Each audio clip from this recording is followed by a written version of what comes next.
I fefe hain voigan vi rangadod an tra Lidl, agus an bliandar gaun voda ranga hain. Ian Ciarraí aulig a fefe dogs fefe tri, agus an lina trisht of rangado a vochant an urig, vi Ard Mhacha a dle canis ranga hain. An airocht loi a vochant, no an gurach champagne a blian shikatas Dublin a ruher. Vi Brian Tires as Michelle Ryan a barcan crokig don chle canis. Gan ein bhíle Carolina Hanlon and Cleán of Ard Mhacha. Niamh Henderson in ish. Dyn the crew chlawn eirin agus tócar eist ag Coleman. A dyn bheitsteach a drone chŵl, tóg ag Aoife McCoy. Wel, fi sians yn synnige ach ar yn tarna eir ach stúr go hálinn fad paris y dros ná. Pwys I dó sé gyn Ard Mhacha a gluthe carú canis na hair na gáh bliana hin. Ach ar eist, ná dyn talamh slán da sa.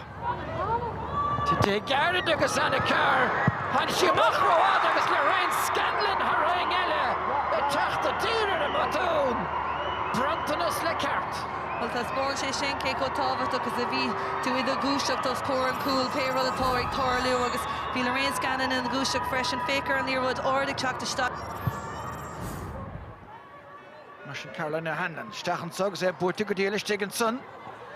Aoife McCoy anna chain téireach a teachtar na roithir sin Mackin agus tá Seinnteoir an cúile ag trasnán a bhóla agus tá sé cuireann Liam d'Ard Mhacha son ag Niamh Coleman. Sin ag go dtíreach agus bhí sin an spreagar a bhí ag tastáil ó Ard Mhacha.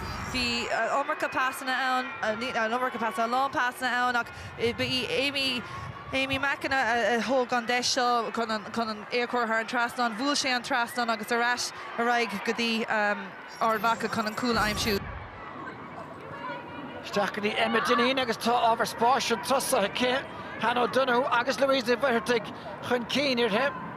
Seo chuin Louise in is take típal agus peinte anhaim plé ach anna gcluiche. Is prómáta ag Ciarraí Ciarraí agus tá anna car fébrú agus tá cúil facht ag níomhneach na chúirin son. A fuair háchúla gluthe canis na Sraith a le héad a botún. Sin botún, droch botún in Áiríre, ba caiimid molla a thuirt don Mary O'Connell leis an rúthar ag dul siar fécar sin, bhí sé rás leis an cúlbóra anna cara sin, rug sí graimir an líorwood agus pásar as go dtí níomhní crothúr chun éisiú na chuir seach stig sa líon tán.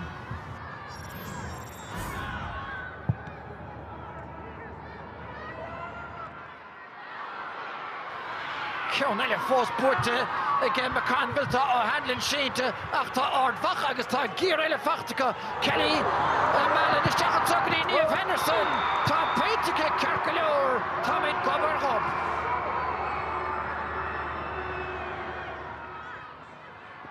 An rud is mó ná gúil sé a dul dóibh cic amachta go dhéananig a bhuachtant agus Ard Mhacha a techt.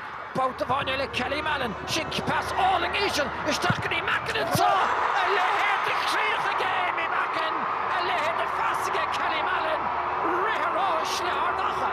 Cad is féidir a ráfin críoch sin ó Amy Mackin is féicear an pass a chonig isteach.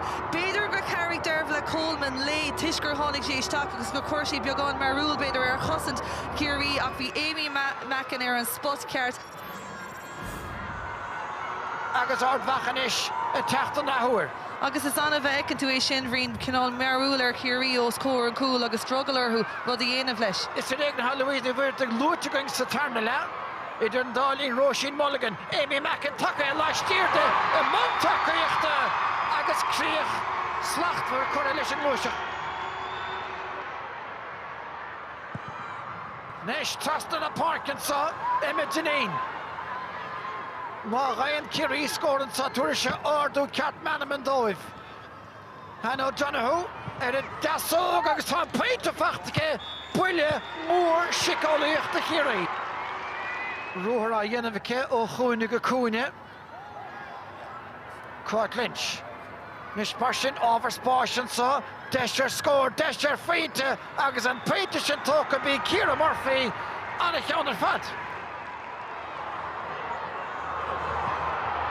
Conville lecha chun talú neidir bheic an réiteoir a siút.